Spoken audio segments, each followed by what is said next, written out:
What's up, everybody? Coming to y'all with a video, pretty much a story time, but being inspiration and telling you a little bit about what I've experienced or whatever. So this video is going to be about how did I get into my business, like how did I start my business, what interested me in my business, am I successful now, the steps along the way, tips for you guys if you're looking into opening up your own business one day. Who knows? So pretty much, I am a cosmetologist, a licensed cosmetologist. I am licensed in 2 separate states. I started my business back in February 2014, and prior to that, I worked in salons pretty much. I actually only worked in 2 salons ever. Um, and before that, like I was just like working at a cable company, or I worked at the airport. I worked as what are those called, home health assistants, and yeah, I just didn't find my niche until I did hair. So pretty much is what this video is going to be about. I've been licensed since 2011. I started going to cosmetology school back in 2005, but I dropped out because I had gotten pregnant with my son. Life became complicated. And I just got to a point where I just got tired of working for $8.25 an hour. I wanted something better for myself. So, I had a friend at the time was going to barber school. I'm like, you know what? I need to be, I always did hair on the side and I wasn't licensed at the time. So I'm like, you know what? Let me just take this seriously. So I called State Board, had my credits transferred to the school that I went to. I graduated in 2011. In that one state. 2012, I moved away, transferred my license out there. So pretty much is where I'm going to start off is, when I came to Colorado for the first time, I had no clients. I had family here, so all my family's pretty much here. My family was here. I had no friends. I had no clientele. I didn't know nobody outside of my family. So unless it's by passing, I didn't know where was what and what was where, and I didn't know nothing. I didn't even know how expensive it was out here until I moved out here. So, pretty much like I worked for a cable company when I started here. When I moved here, I worked for Comcast for a little bit through a temp agency that didn't last too long. Then after that, I pretty much was going to this hair store that was a hair salon all together. It was huge, kind of ghetto. They were playing like Ludacris and Lil Jon, Eastside Boys, and Waka Flocka. They were playing that kind of music, and there was barbers in there too. So I pretty much applied, got the job, and I was commissioned. I was a commission-based stylist. Me and the manager split 50-50. That lasted for about a year. Now, it got complicated, I would say, about 6 months in. I was a single mom. I really, she asked me what days I wanted off. I really wanted Sunday, Mondays off. Now, for those that know me, know I can do my sewing in about an hour, 30 minutes tops. Depending if you come in with your hair washed or dry, or if I need to take out your install, or you need deep conditioning. But typically, literally under an hour and 30 minutes, I can do a whole head. So I'm pretty quick. So, the manager started, seeing how talented I was and how fast I was. She was literally like booking my schedule to the max, where I had to perfect my speed. I had to find a technique to get these clients in and out the door without feeling rushed, and just pretty much a system to what worked for me. So I did that. Like I said, things started getting complicated around the 6-month mark.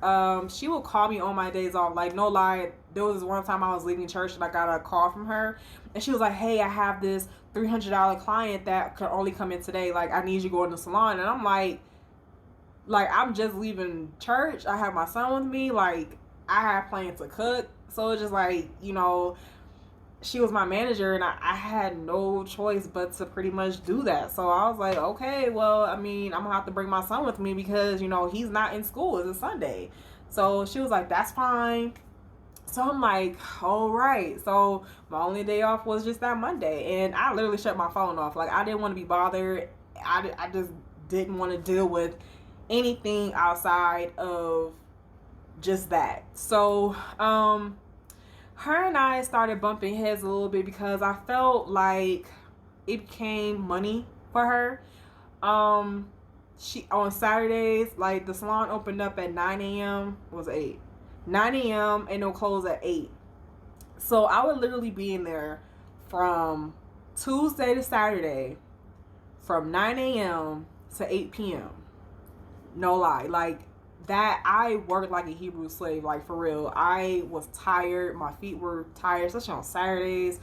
I didn't like the kind of music that was being played. There was altercations. I wouldn't say fights, but there were arguments and drama between the stylists and the barbers, and the barber's girlfriends will come in and confront the stylist because the stylist was sleeping with the barber, and then there was kids running around. It was just a hot mess. And I specialized in a lot of different techniques with extensions, so I had a wide variety of clientele. I had white, Asian, black, Hispanic.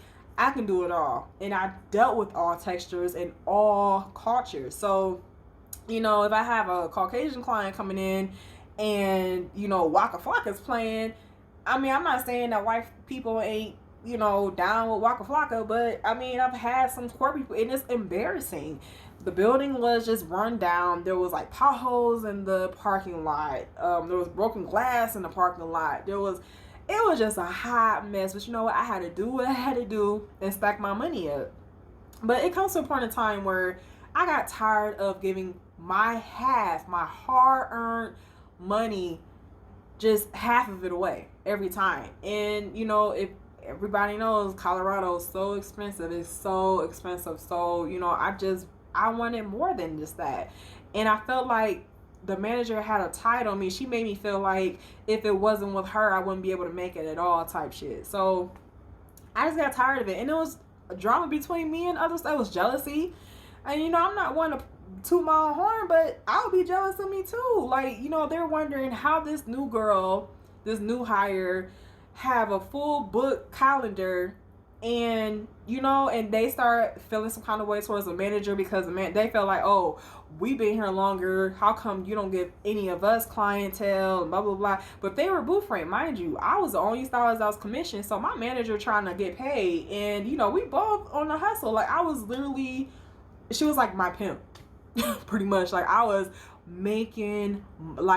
literally taking home, and this is back in 2012, mind you, and I thought I was balling. But I was taking home at least like $600 to $800 a week.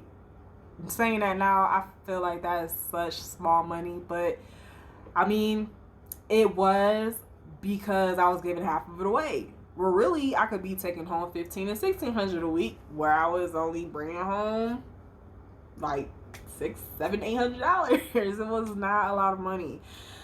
So, I just got tired, and she wasn't respecting my days off.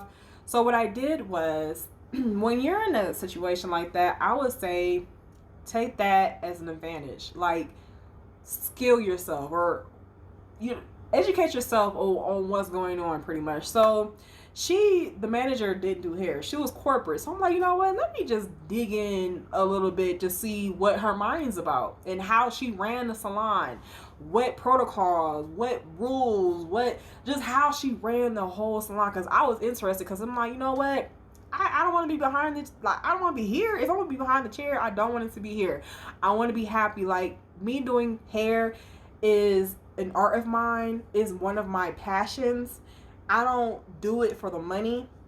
I do it for the art, and I like to transform my clients. I like to see that happiness and, actually bringing to life this vision that they bring to me, what they want, and they want, for me to achieve it. And just like the wow, or I've had clients that cried in my chair from the result in tears of joy. Matter of fact, don't try to come for me in them comments. But, but I've had my times where I couldn't satisfy the client either. And that's something I had to get used to. Like, I'm not for everybody. Everybody's not for everybody. There's some stylists out there that, are just so big-headed, call themselves celebrity stylists. But, even the celebrities probably not going to like your work. It's just a line of certain clientele that you attract and you execute. I'm not one to do all that Texas stuff, or the big, very fantasy hair, I would say. Like, I'll do that for competitions and stuff, but just as far as big and dramatic, if it's not the typical work, corporate, professional woman that wants something realistic, because I'm a realism. I like to aim for, oh, you black but your hair is 30 inches, that can't be all yours. But I do it to the point where it's going to look like your hair. Like, you can pull it up, you can wear it down, you can wear it in a bun, half up, half down, parted, like, all those techniques. I'll have it looking real.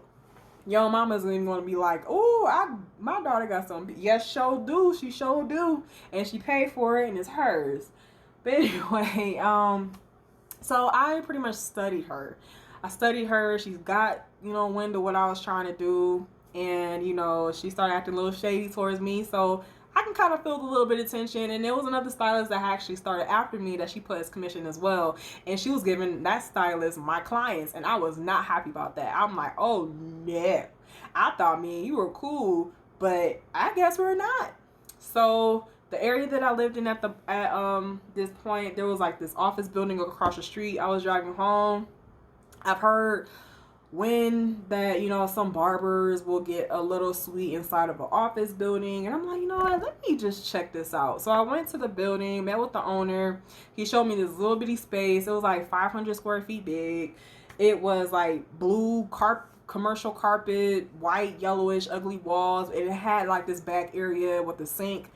It was pretty much like cabinets with like a wash sink in it. I'm like, okay, but when you're artists like me, you got to see the vision. So I saw it. I'm like, I can do a lot with this space. So I signed my lease, paid my deposit. I only paid, that rent was $600 a month at the time.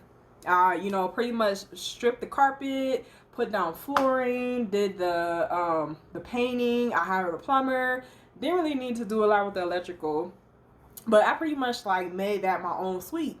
So during that project, I gave my manager at the salon that I was currently working at my 2 weeks notice. I was so nervous, and come to think of it, it just kind of makes me mad. Like, even some of the stylists I was working there, I thought were my friends, but come to find out they really weren't, and they're after to get me as well. Like, you're going to have those in life. You're going to have people that are going to try to, like, see when you move in success, you can't tell nobody about it. And that's a fault of mine that I still regret, letting people in my space and let them know what was going on. So this friend that I thought was my friend went back to the manager and told her that I was opening my own salon. Now, I don't know if she over exaggerated and told her it was an actual like storefront or the size of it, or she just wasn't, I don't know how clear she was to the manager. I don't know that conversation, but I just know that when I went to the manager myself and I told her, hey, I'm putting in my 2 weeks, I'm going to go solo, she was like, oh, you got my blessings to go, but you're not taking none of my clientele. And in my mind, I'm like, your clientele? Like, you're not even a stylist. Like, what do you mean? She was like, Ariel, those are my clients. I'm like, but you can't tell a client where to go. She was like, Ariel, I'm going to make sure that you're not going to get none of the clients. I'm like, wow.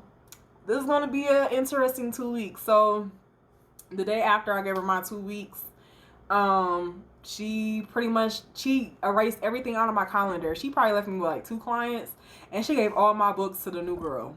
I was salty. She really tried to ruin me. It went to the point where I think before I went to her, I'm going to tell you, me and my manager shared a calendar. And since I was there for a year and a half, I literally sat down one night, and since I first started working there, and because we were sharing Google Calendar, every client that came from the year prior up to that date, that day that I was taking notes, I wrote down, it was probably like 5 papers back and front, like just of clients' names and numbers. I wrote every client down with their number, and I sat down, like I couldn't do it in one day, but I did it in many like sittings.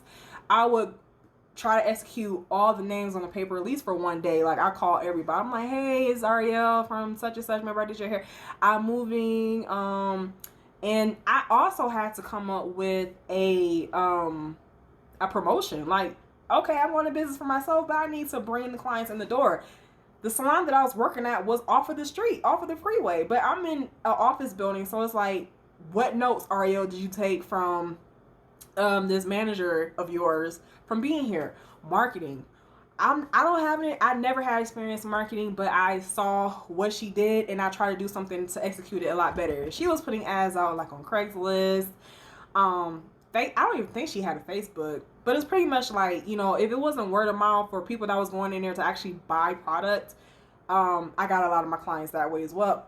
Excuse me. So I made my Facebook page, my Facebook business page, and one of my homegirls, actually, let me go back to that. One of the new stylist that she hired after me, she came with me. And I took another one of her stylists too. So it's 3 of us total. Ooh, the manager was mad about that. But anyway, the girl and I sat down. It was just me and her at the time. She was like, you know, let's do walk-in weaves. I'm like, I don't know about all that. Like, let's do something like, you know, that bring more people's attention. So she was like, how about we do weaves for $85? I'm like, bet. Okay, so we made up this whole plan on, we're gonna do $85 weaves, but we're gonna have like rules to it. So when I was going through that list of clients that I was calling, I was like, hi, this is Ariel, did your hair this such and such date. You know, I got this promotion. We're doing weaves for $85. And when I did their hair was, my manager was charging like $150, $165. So I was like, we're doing weave for $85. They're like, what? $85?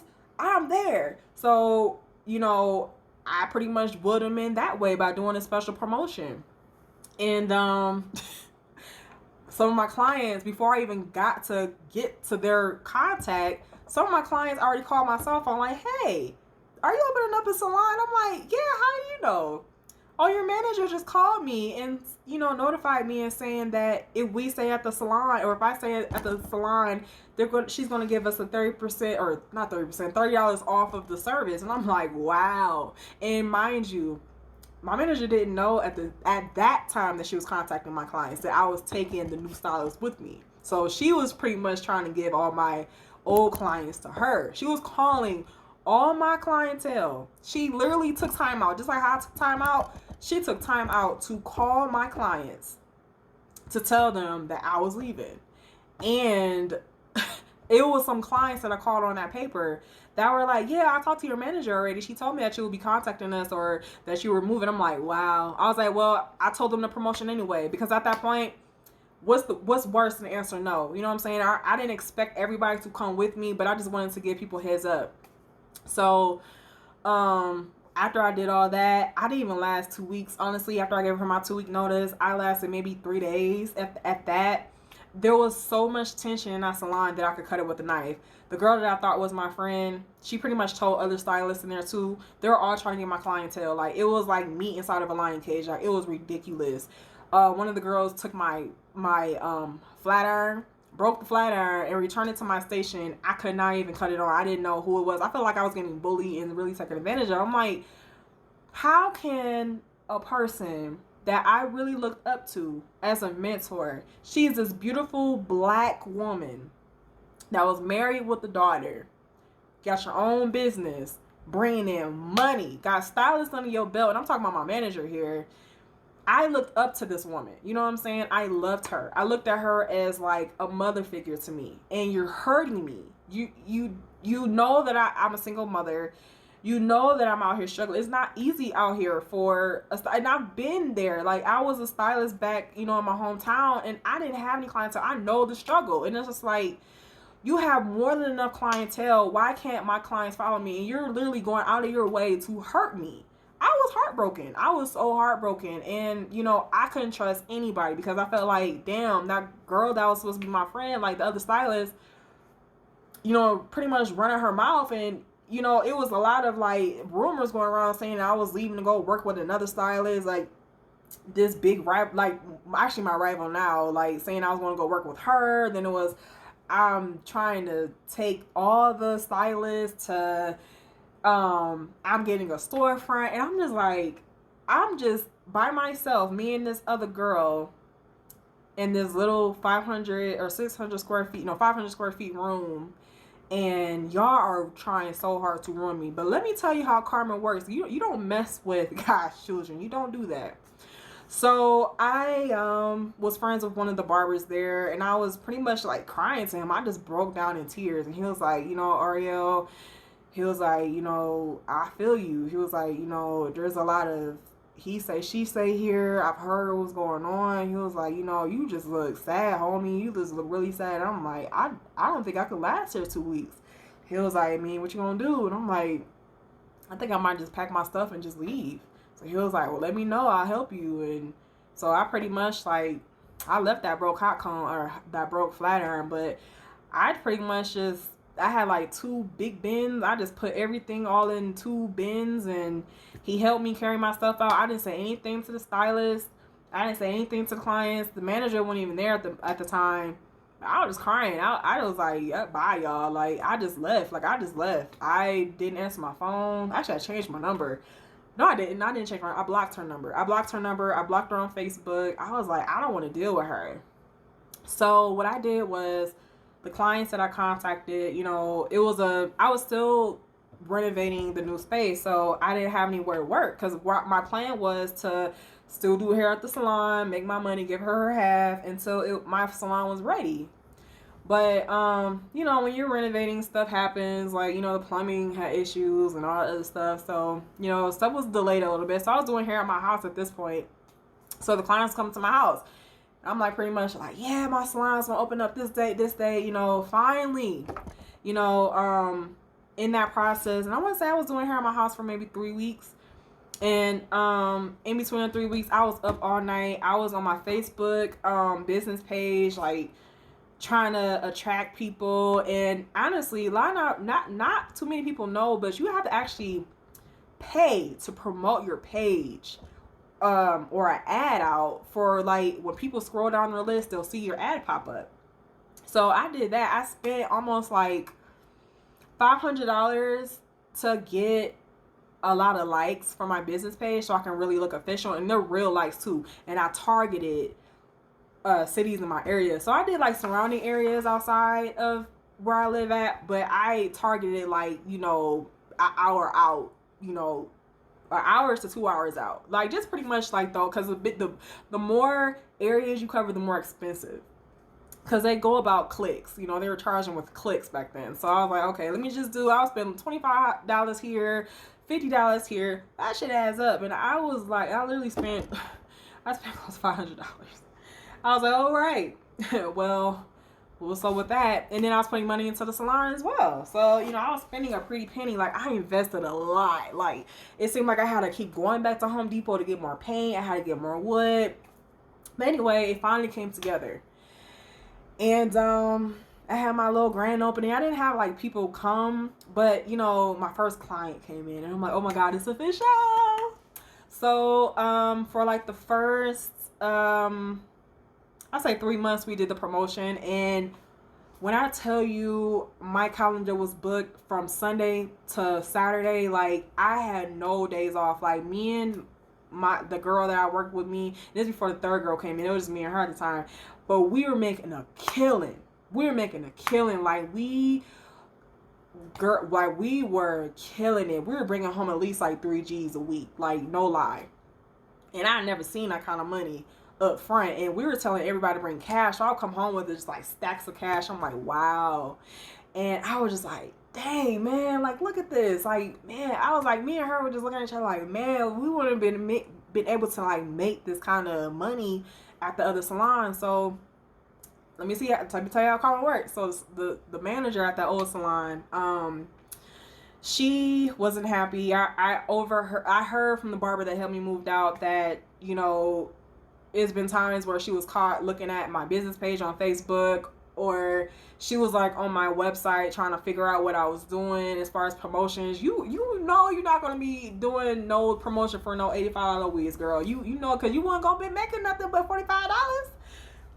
But I heard she was on my website a lot or whatever, and she even like knew what my business name was, and I'm just like,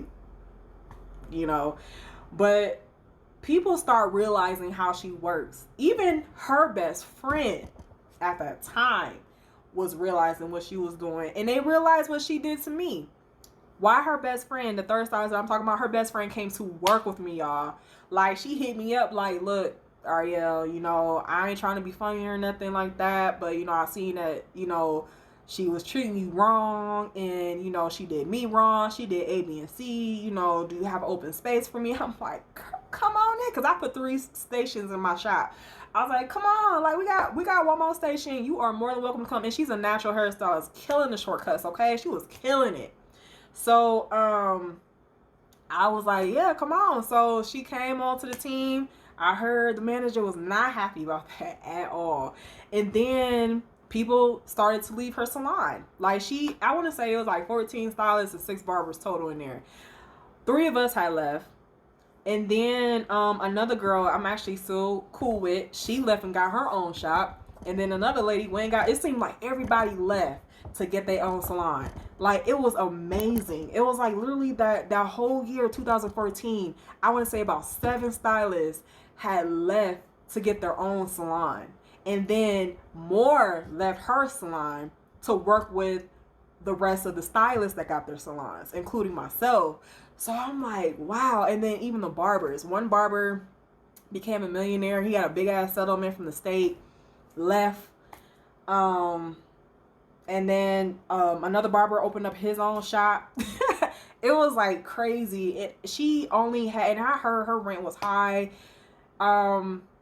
And it's funny because the nail technician that was there, she ended up leaving too. And I was going there to get my nails done by her. And I was banned from the salon, so I couldn't go get my nails done or nothing. I'm like, y'all is petty. So when the nail tech actually left, she left with one of the other stylists. Like, how one of the stylists took the nail tech, child, but she's still actually there. And I remember I hit up the nail tech like, it's me, Twa, are you doing this? She was like, yes, come. I was so happy. And she was pretty much filling me in with what happened. She was just saying, like, you know, pretty much the manager had to step down. She's no longer overseeing the salon, and whoever's in charge of the actual building just take over it now. And it was pretty much only like 5 or 6 people there left, and like 2 barbers and just a few stylists, but everybody left. Then no one liked the atmosphere. The place was dirty. The music that they played wasn't appropriate. They didn't take care of their surroundings as far as like outside. There were potholes. Like, that building still ran down. And like, even they're at the store, the actual store, and I'm not even going to say names on it because I ain't trying to get sued by nobody, but the actual store, like, their stuff stays on shelves, and it's like when you get the product, you can see dust, like dust from like outside of the product from it sitting on the shelf. Like, they don't clean up. Like, it is crazy in there.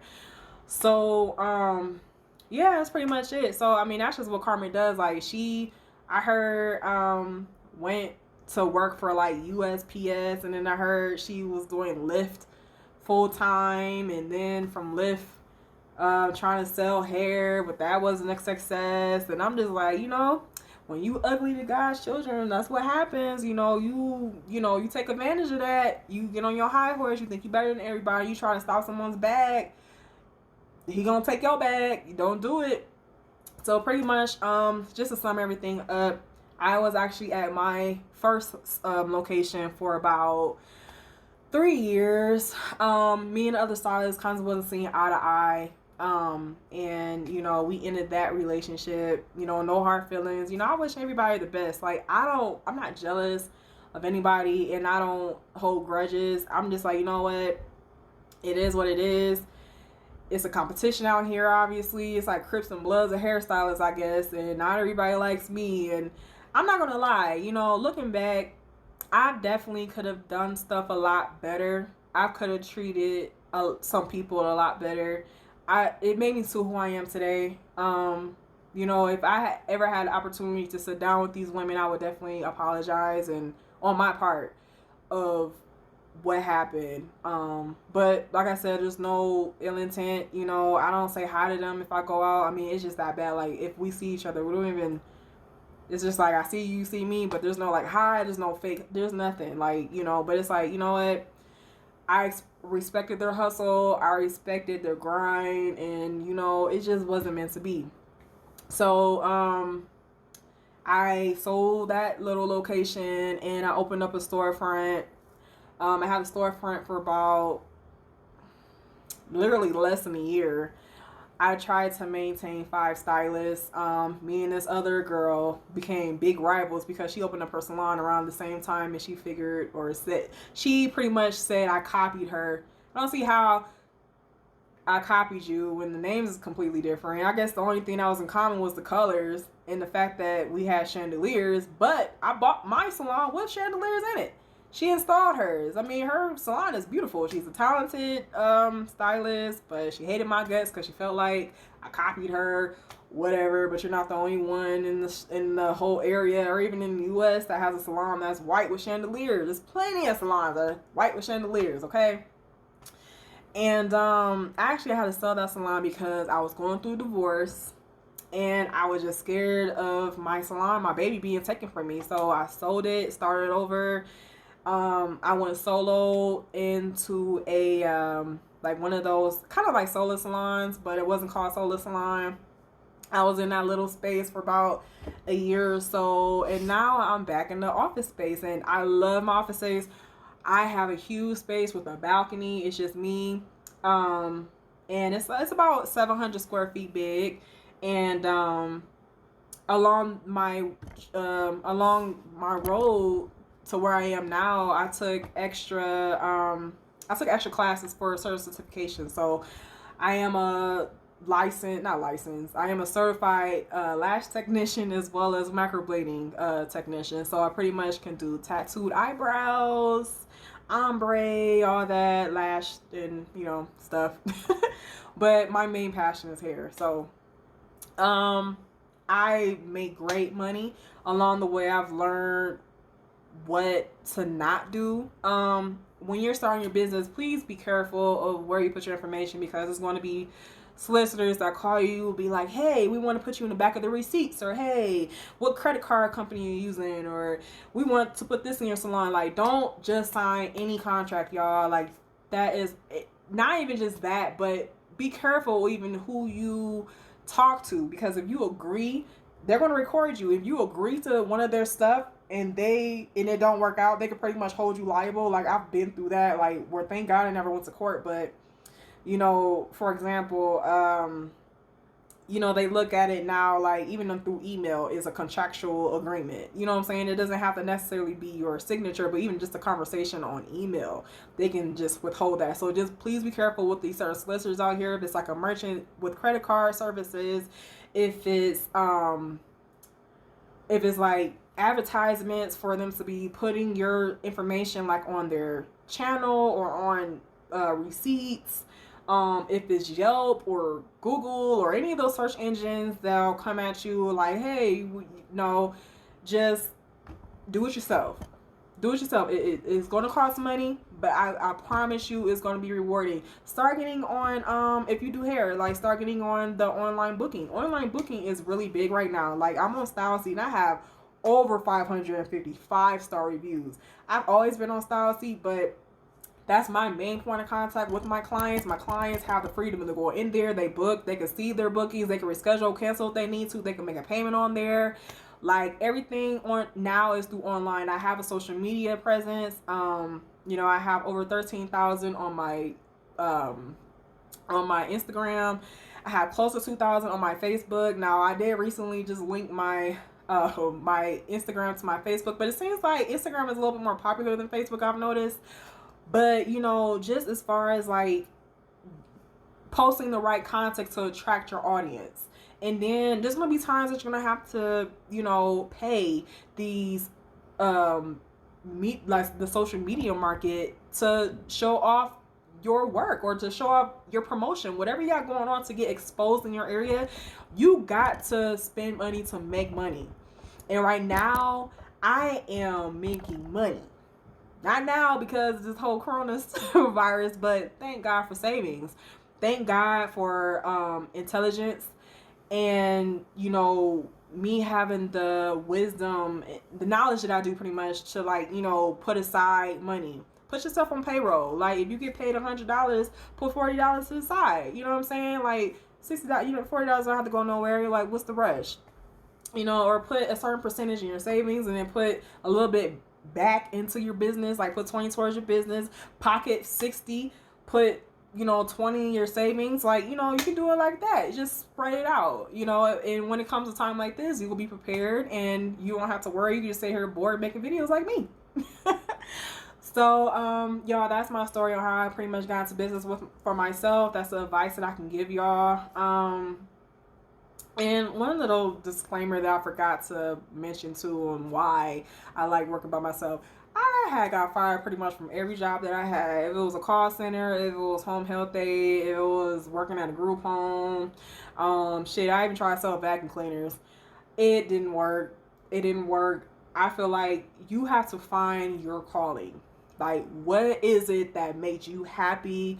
That makes you, you know, want to just get up and just be inspired to do more of. Like, I'm always looking for new techniques. I'm always looking for new methods. I'm on YouTube. I'm trying to educate myself, you know, take classes and be current in today's trend. Like, you have to stay current. You can't be an old 1999 hairstylist in the year 2020 and still doing pressing curls. You can't do that. You have to, like, you know, perfect your skill and, you know, reach out and get certain different certifications to cover your cosmetology, because, you know, cosmetology covers hair, skin, and nails. Now, if you a beast and makeup, incorporate makeup. If you can do nails, incorporate your nails. Like, you know, be that, you know, and your clientele is going to love you. The more that you do, the more that you offer, the more clients you're going to have, and they're not going to go anywhere else. If you can be a one-stop shop, be that one-stop shop. Now, me, I don't do nails, I don't do makeup. I'll make you look like you in a house fire. I'm sorry. I can do my own makeup. Y'all see this glow? Yeah. Thank you, NutriBurst. But yeah, so thank you everybody for taking the time out to listen to this testimony, and any advice, like, you know, hit up my DMs or whatever. You know, I'm all down for helping the next sister, next girl. You know, you don't even have to be black for me to help you. But if you have any questions at all, or just need a little bit of inspiration, you know, just you can come to me. I'm not one to, you know, hide, because I feel like, you know, I can't even talk. There is a power in numbers. That's what I meant. There is a power in numbers. If you want to collab, let's go. You know, I'm all for it. Like, long as you got heart, you're not trying to be out to jit me or try to get in, you know, I don't got time for that. So, you know, hit me up, hit your girl up. So, thank you, y'all. God bless.